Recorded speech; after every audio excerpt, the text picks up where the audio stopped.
in the shadows. Justice ain't got no eyes, no ears. Weak voices wrapped in chains. Need a beast without no fears. Be a champion while untamed. Fury in his eyes, claws that red. No less given warriors fall. Cutting grudges got the grip. Fight for the voiceless team. Scrapping through the dark, no retreat. Running by the raging cage. Tearing through for those unseen.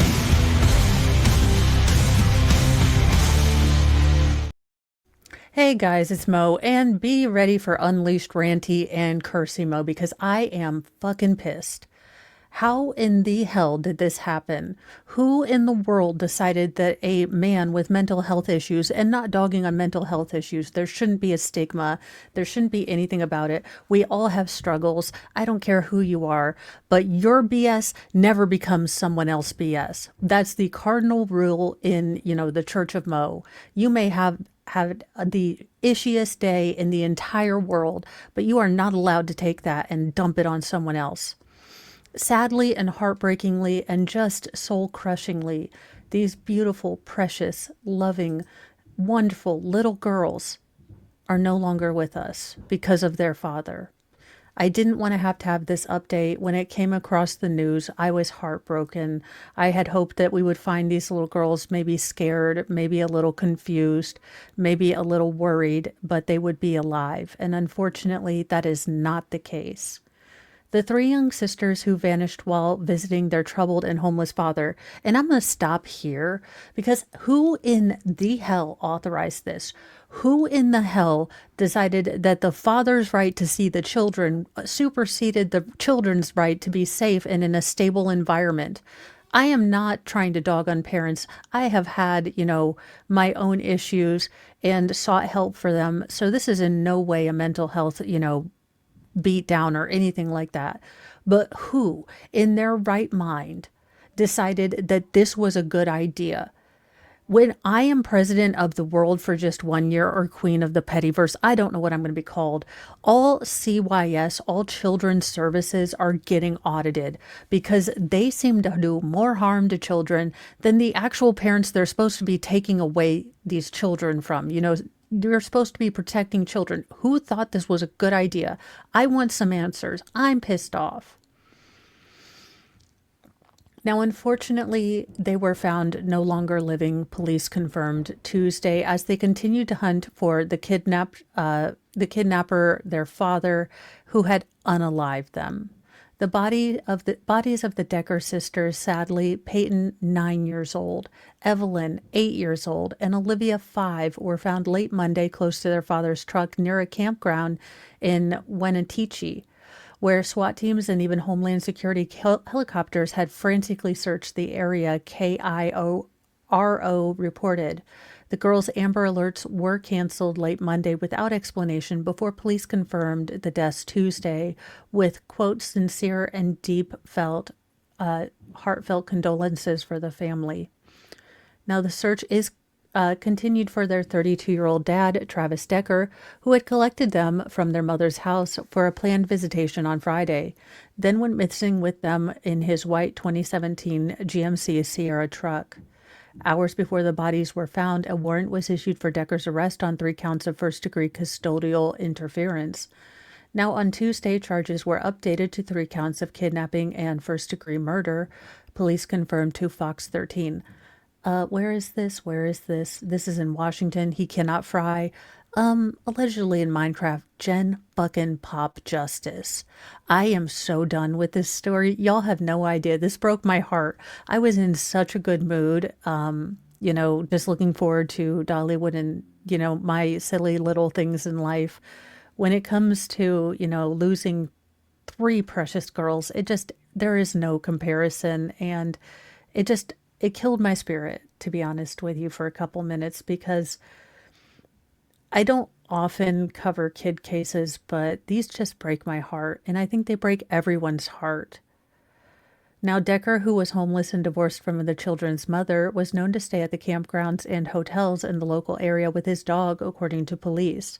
Now, after picking up the girls Friday, Decker and his truck were seen later in that weekend at the west end of Leavenworth, triggering a police search in the wooded areas around the town. NCWLIFE reported. Now, SWAT teams and federal agencies, including Homeland Security and the Forest Service, were then taken to the area to search it. The bodies were found at Rock Island Campground, about 18 miles west of town, of the town Leavenworth, around 5 p.m. on Monday.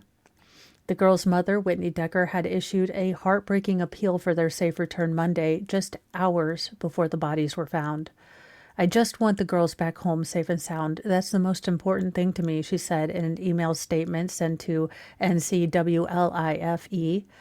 I'm concerned about the safety and well-being of my girls and their father. This is just an unimaginable situation. I'm pleading for everyone to look out for them, she said in an email statement. And I want you to really look at these girls, these beautiful girls. Paityn Decker, 9 years old, 4'8" tall, 80 pounds, brown hair, brown eyes.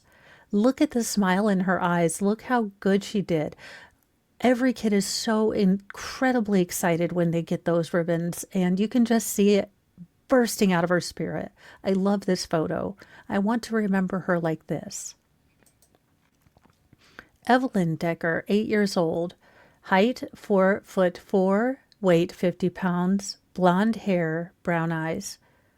And I want to know more about her. I wish I didn't know just these things. It looks like she is sassy. She's got a little pose going.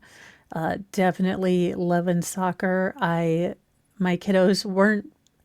One kiddo was really sporty. One kiddo was not. But look at her just being sassy and full of life, and her spirit's just sparkling.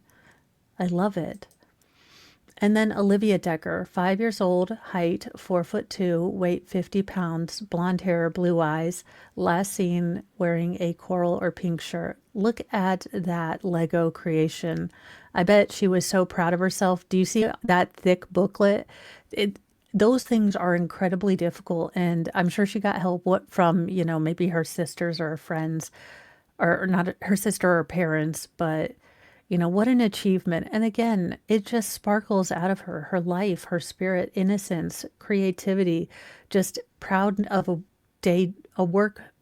job well done, excuse me.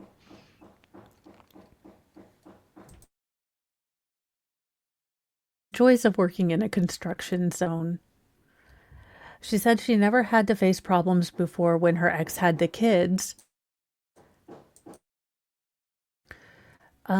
She really didn't think that his battles with mental health would make him dangerous.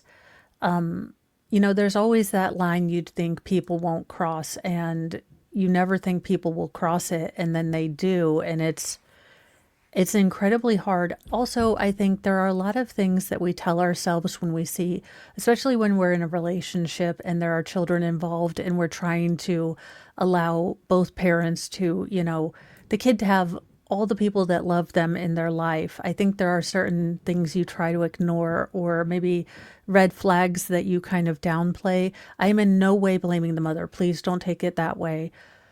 But I do think there's a sort of internal numbing that we kind of get used to certain behavior. So what might be a red flag for someone outside of the relationship has become so normal, so normalized, that you don't quite see it as a red flag.